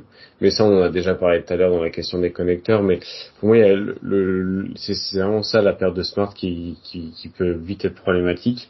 Et je pense que ça va avoir un impact clairement sur les moments où on a beaucoup de joueurs trop noirs. Et si c'est pas White qui va jouer le rôle du meneur de jeu pour pouvoir reprendre ce rôle-là qu'avait Marcus Smart de retemporiser, de redistribuer le jeu, de repartir sur des systèmes et de pas repartir sur des possessions où Jaylen Brown il shoot à la 18e seconde alors qu'il y a mieux à faire. C'est plus ça qui m'inquiète. Mais en vrai, je pense que le mieux dans tous les cas, ce sera de refaire le bilan de ça d'ici quelques mois parce que c'est très spéculatif quand même. Okay. Bon, ben on va avoir l'occasion de continuer à parler un petit peu de l'attaque des Celtics maintenant que Marcus n'est plus là, puisque on a une dernière question qui a été posée par Garincha sur le Discord du Basket Lab. Pourquoi, contrairement à l'idée générale, l'absence de Smart est plus un problème offensif que défensif et comment le compenser? Et donc Garincha qui nous a proposé les ratings, bon qu'on peut pas vous afficher, les ratings on/off de Smart, qui montrent que quand il est sur le terrain, on a un rating offensif qui augmente, mais le rating défensif est bizarrement moins bon que quand il est sur le banc. Alors déjà ça a l'air surprenant là comme ça. Est-ce que ça vous surprend? Et puis du coup pour revenir à la question, comment compenser ça à votre avis? Hugo et Azad, peut-être que ça vous donnera l'occasion de rebondir là-dessus. Mais en premier, du coup, je vais donner la parole à Elias. Ouais, alors j'ai pas les ratings de la question sous les yeux, mais je vais me baser sur ce que tu en as dit. Déjà, Marcus Smart a fait sûrement sa pire saison défensive l'année précédente depuis 3-4 saisons au moins. Il a vraiment été pas dedans, il jouait à moitié blessé, il était pas à 100% défensivement, et en plus l'équipe était plus vraiment très bonne défensivement, donc les ratings défensifs sont forcément pas vraiment en sa faveur. Et en plus, là c'est de la pure spéculation, vous pouvez me prouver que j'ai tort facilement, je suis là on est là pour ça aussi, mais il me semble quand même que Smart jouait pas mal avec Tatum l'année dernière, là où il sortait à peu près en même temps, il revenait à peu près en même temps que Tatum dans les rotations. Donc ça peut expliquer quelque chose sur les ratings on-off de Marcus Smart. En revanche, là où je pense qu'il va y avoir quelques soucis, où je suis pas forcément d'accord avec ce que Hugo a dit tout à l'heure, c'est que Smart en playoff, certes, il n'était pas tout le temps présent et des fois il y avait des vrais trous d'air offensif, mais il y a quand même quelques séries, quelques matchs où il est complètement c'est le seul qui réussit à faire quelque chose, c'est le seul qui va au panier, c'est le seul qui joue des post-up, qui joue ses match-up. Alors je dis pas que c'était notre meilleur joueur offensif, mais ça arrivait quand même assez souvent que ce soit le deuxième meilleur joueur et que par moment il take over complètement des matchs. J'ai peur qu'on manque un peu de ça. Après je pense que White a l'énergie pour un peu répliquer certains de ces moments-là. Donc je pense que la perte de Smart, elle est ni seulement offensive, ni seulement défensive, ni équilibrée. Je pense que ça va surtout se faire sur est-ce que l'équipe va réussir à s'adapter à une nouvelle manière de jouer. On en revient toujours à la même chose, on va changer un peu de manière de jouer et de procéder. Ça va être surtout ça la question. Je pense que offensivement, on ne devrait pas avoir tant de problèmes que ça. On a une équipe talentueuse qui va avec un coach qui a l'air de savoir comment jouer offensivement. Donc moi je pense je serais pas complètement je me baserai pas complètement sur des ratings pour dire qu'on va avoir des problèmes en attaque. Je pense que, comme on l'a dit tout à l'heure, ça va être après des questions de playmaking, de passing et de connexion entre le playmaker principal et les 2 troisième joueurs derrière. Peut-être que là, comme Azad a dit plus tôt, on aura des problèmes, mais je pense qu'on a du talent pour quand même pas avoir trop de quoi s'inquiéter. Alors, je vais donner la parole à Azad parce qu'il veut intervenir là-dessus, et après à moins que ce soit de ça dont il a l'intention de parler, mais je me permettrai d'élargir un petit peu la question. Vas-y Azad. Pour moi, en fait, comme il l'a dit, Elias, on a gardé quand même énormément de talent offensif avec Porzingis qui est arrivé. On a toujours Derrick White, Brogdon, mais c'est dans ce qui va être difficile à compenser, c'est cette capacité d'exploiter un peu les décalages et d'intelligence de jeu aussi. Et comme il a dit, il y a vraiment des matchs où Smart, en fait, il a été le meilleur joueur sur le match 6 par exemple contre Philly où du coup tu es sur le point de te faire éliminer. Bon, il y a les 3 points de Tatum à la fin de match, mais en fait c'est Smart qui carry l'équipe tout le long. Et je pense que c'est sûrement là aussi où ça va être très difficile, surtout qu'il a été mauvais en défense en saison régulière, mais il a été très bon en playoff. Donc dans les moments importants, ça reste quand même un joueur qui sait montrer pourquoi il joue plus en playoff qu'en saison régulière depuis le début de sa carrière. Et si Brad Stevens ne fait plus jouer, enfin l'a toujours fait autant jouer, c'est qu'il y a des bonnes raisons. Et après sur la question un petit peu de comment compenser, je sais vraiment pas. Je sais vraiment pas parce que du coup, on est arrivé un peu au bout des trades et des changements d'équipe et j'ai pas l'impression qu'on ait rajouté des connecteurs. Donc pour moi, il y a vraiment à avoir un problème de lien dans l'équipe et d'exploitation des décalages. En gros, comment on va optimiser tous ces joueurs qui sont bons mais pas élite en termes offensifs et en termes de création sans un Marcus Smart. Et du coup, je suis un peu perplexe là-dessus et j'ai vraiment peur qu'on se heurte à un peu un mur défensif et à des limites qui arrivent assez vite. Donc à voir. Mais ouais, je suis assez perplexe là-dessus. Ok, Hugo. Moi, juste pour donner des éléments de réponse sur la partie compensation. Encore une fois, bon, c'est utopique ce que je vais dire parce que bon, on est quoi? On est fin août, donc on n'a aucun retour de ce qu'on verra l'année prochaine. On n'a pas encore commencé le training camp plein de là, donc on peut même pas avoir de premier retour sur ce qu'on voudrait mettre en place.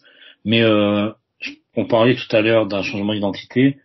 Pour moi, le changement d'identité, encore une fois, ça passera par plus de transition. Et là, si on prend juste cette donnée-là, ça va pas être compliqué de parler de compensation parce que Smart l'année dernière, il était à 0,96 points par possession en transition.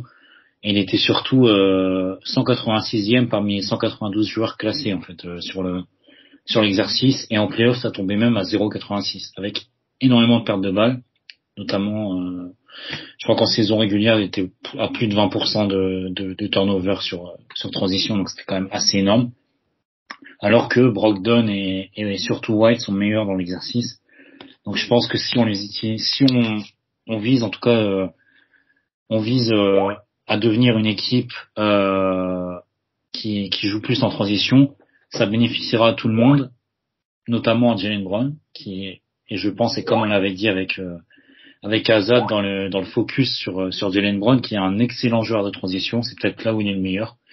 Donc si ce changement d'identité théorique en tout cas, peut bénéficier à tout le monde, je pense que la perte de Smart pourrait être largement compensée par ce changement, parce que ça pourrait être bon pour White, pour Tatum, pour Brown, pour Brogdon, même pour Pritchard. Donc ça pourrait être bénéfique. Après, encore une fois, est-ce qu'en playoff c'est viable? Je sais pas. Donc l'inconnu elle est là.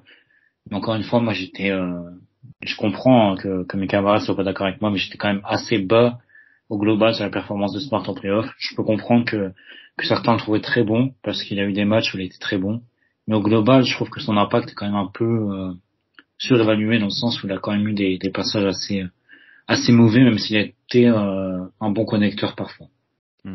Ouais, bon, alors du coup, vous avez tous un petit peu effleuré, on va dire, la réponse de la question que j'allais poser.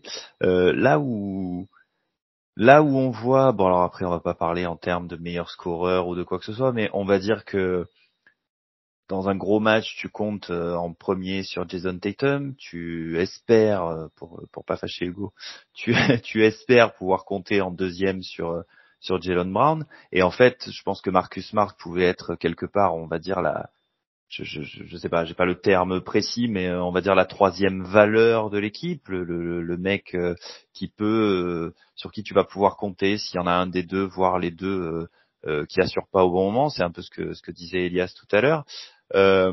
Si on se retrouve, parce que après c'est pareil, c'est ce qu'on a dit tout à l'heure quand on parlait de White, ça devient difficile de parler de rôle parce que le jeu va être complètement différent avec Porzingis, tout va se décaler.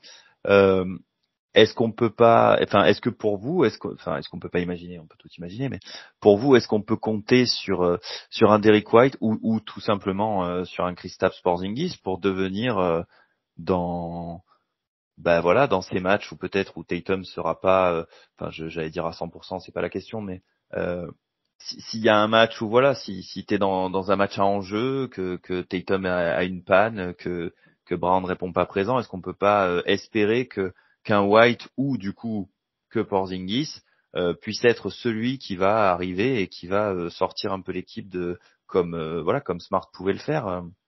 Qu'est-ce que t'en penses toi, Elias?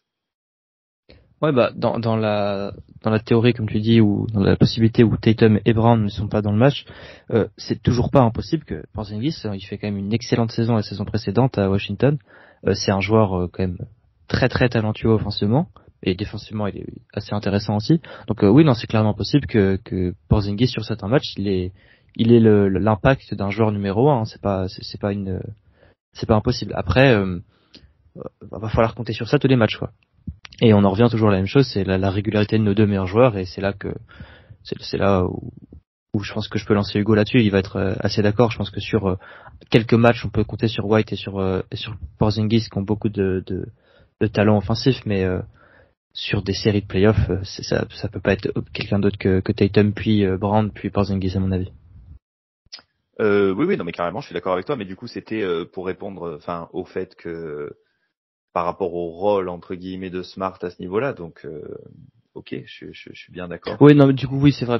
On parlait de Smart, mais je pense que de toute façon, Smart n'était pas cette présence constante comme l'a dit Hugo. Il le faisait par certains matchs, mais il n'était pas cette présence constante de toujours être le deuxième/troisième meilleur joueur. Donc, il y a des moments, il n'était pas le cinquième meilleur joueur du terrain offensivement. Donc, je pense que on en revient à la même chose. Et je pense que Derrick White peut être plus constant que Marcus Smart, surtout sur le shoot. Ou si Derrick White continue sur sa lancée, il sera quand même beaucoup plus en moyenne constant que Smart. Ouais. Hugo, du coup, on t'écoute.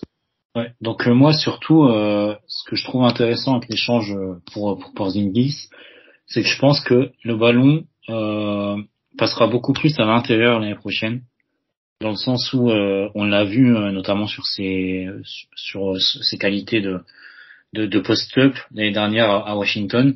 C'est quelqu'un qui est capable de poster. On n'a pas eu ça à Boston depuis assez longtemps. Elias répétait souvent pendant les matchs que Al Horford, un ballon au poste à Al Horford, c'était une possession de gâcher. Et je suis d'accord avec lui parce que c'est vrai que même si parfois en certains matchs je lui disais ah ouais non mais quand même, etc. Au final quand on regarde au global, c'est vrai qu'il a plus le toucher, il a pas le toucher pour jouer au poste, alors que Porzingis peut justement lui le faire. Et on aura plus de possessions qui passeront par une alternance intérieur-extérieur. Et je pense que Porzingis pourrait être, en tout cas j'espère, bluffant l'année prochaine dans ce rôle de hub à l'intérieur, de hub de passing big en gros. Donc de fixer par l'intérieur pour ressortir, etc. Ou même jouer en gros jouer autour de notre intérieur. Je pense que Porzingis pourrait être utile là-dedans, et ça pourrait jouer un peu ce rôle de liant, de connecteur, mais d'une autre façon en fait, pas vraiment de la façon de Smart où c'est un connecteur extérieur, capable de faire extra pass, etc., de faire le bon drive au bon moment, la bonne coupe au bon moment quand les joueurs en avaient besoin. Là, ce sera plus plus en passant par l'intérieur pour ensuite développer un jeu intérieur. Et je pense que finalement, ça peut être largement compatible avec le jeu de Joe Mazzulla qui passe quand même pas mal par les périmètres. Ok. Bon, eh ben merci Hugo. Messieurs, on arrive à la fin des questions. Du coup, peut-être avant de terminer cet épisode, je sais pas, est-ce qu'il y a quelque chose qui vous est resté par rapport aux différentes questions qui ont été posées? Est-ce que quelqu'un a quelque chose à ajouter, revenir sur quelque chose qui a été dit? Peut-être Azad, c'est toi qui a pris la parole il y a le plus longtemps. Est-ce que quelque chose te revient là? Non, j'aurais une petite question à la limite pour vous. Bon, comme ça, je me permets. Je rajoute une question à la Q&A. C'est dans ma tête à moi, en tout cas, on est toujours si en bonne santé, en tout cas. Imaginons que, partant du principe qu'il n'y a pas de blessure, Boston c'est toujours la meilleure équipe à l'est ou je me trompe? Oui, je pense que oui. S'il n'y a pas de blessure et que tout le monde est dans une saison correcte à leur average, on va dire quoi. Je pense que oui. Je pense qu'on est toujours la meilleure équipe parce que les Sixers c'est un peu le bordel. Les Bucks, tout le monde vieillit plus coach rookie. J'ai aucun avis sur leur coach Griffin, c'est ça. J'ai aucun avis sur lui, donc je peux pas me prononcer sur son niveau, mais c'est un coach rookie, ça va pas être facile, je pense. Qui peut venir nous embêter? Je pense que Miami c'est pas une équipe de saison régulière, on l'a vu plusieurs fois. Alors peut-être qu'ils pourront faire une bonne saison régulière, surtout s'ils viennent chercher Lillard, mais de toute façon leurs deux meilleurs joueurs seraient des gars de 33-34 ans, je crois. Jimmy Butler il doit avoir 33 ans. Donc si tout le monde est en forme 75-80% de la saison, oui, je pense qu'on est la meilleure équipe. Au moins en saison régulière. Ouais, moi je suis assez d'accord là-dessus. C'est vrai que comme dit Elias, les Sixers font moins peur. Les Bucks du coup avec le changement de coach, ouais, je suis d'accord. Je serais peut-être un peu plus je serais peut-être un peu plus inquiet au niveau du hit. C'est vrai que si jamais Lillard débarque et que ça colle, je te dis que sur le papier Lillard Butler, Adebayo, il y a quand même après faudra voir ce qui reste autour parce que c'est sûr que si jamais il lâche des joueurs importants pour faire venir Lillard, mais bon en même temps on a vu que Eric Spoelstra était tellement capable de fabriquer des joueurs extraordinaires avec des mecs qu'on connaît pas. Donc avec un trio pareil, moi ils m'inquiéteront un peu, mais oui, j'aurais tendance à dire qu'on est quand même toujours la meilleure équipe de l'Est. Hugo, qu'est-ce que tu en penses? Non, je suis globalement d'accord. J'allais dire comme toi, en fait, j'attends l'issue du dossier Lillard parce que je pense qu'à l'instant T, oui, vu les incertitudes qu'il y a autour du hit, autour du hit surtout avec la question Damian Lillard, hein, parce que finalement, on sait pas. Je pense que Tyler Hero serait content de revenir à Miami, mais voilà, si Damian Lillard se retrouve dans cette équipe, ça me fera un peu plus peur quand même que Tyler Hero et compagnie. Mais avec les incertitudes qu'il y a autour des Sixers, des Bucks, même s'il y a quand même beaucoup de certitudes chez les Bucks, comme Elias l'a dit, c'est quand même assez vieillissant, je pense. Je pense qu'à l'instant T, oui, on a la meilleure équipe, mais attention au hit, notamment en playoff, s'ils ajoutent un playmaker de la trempe de Damian Lillard, parce que autant l'année dernière, ils faisaient énormément de choses avec des bouts de ficelle, des bouts de bois. Là, si tu leur rajoutes vraiment un playmaker de premier ordre, attention à eux. Franchement, ça serait... Alors, j'ai pas envie de dire que j'aimerais voir ça, parce que en tant que fan de Boston, ça m'embêterait un peu. Mais d'un point de vue fan de basket, je serais très curieux de voir Eric Spoelstra avec un meneur comme Damian Lillard et des joueurs autour comme Adebayo ou Butler. Ouais, et puis la vraie question avec le hit, ça va être de savoir est-ce qu'ils vont réussir à garder leur meilleur joueur Caleb Martin dans un trade pour Damian Lillard. S'ils le gardent, peut-être qu'on est dans la merde. Voilà. On se souvient qu'il est meilleur que Jaylen Brown. Rien à dire. On s'en souvient. Bon, ça marche. Ok, bon écoutez les gars, je pense qu'on a fait un bon tour. En tout cas, on a répondu à toutes les questions qui nous ont été proposées et même à certaines en plus du coup. Voilà, il va être temps donc de se quitter, de mettre fin à cet épisode. On n'a pas vraiment fixé de prochain rendez-vous, comme Hugo le disait à l'heure où on enregistre, donc on est fin août. Je sais pas si on proposera quelque chose au mois de septembre ou si on fera. J'ai regardé là avant l'enregistrement l'année dernière, on avait proposé un épisode avec les 5 grandes questions qu'on se posait avant le début de la saison, au début du mois d'octobre. Est-ce qu'on partira sur quelque chose dans ce style-là, parce que bon, des questions, il y en a toujours, ou est-ce qu'on fera autrement? J'en sais rien. En tout cas, ce qui est sûr, c'est qu'on reviendra certainement vers vous avant le début de la pré-saison, même si on n'a pas encore bien défini sous quelle forme. D'ici là, passez une bonne fin d'été, et puis voilà, on a hâte que la saison reprenne, on a hâte de voir un peu du jeu, on a hâte de voir un petit peu comment ça va se passer avec tous ces changements.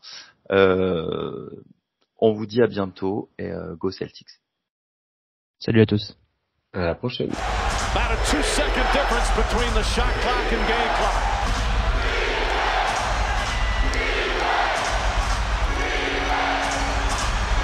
Thomas on the drive, pull-up jumper, it's good! Isaiah Thomas gives the Celtics the lead with 2.4 remaining. 13 fourth quarter points. And Atlanta calls their final timeout. So many big shots from both teams, Jeff, down the stretch.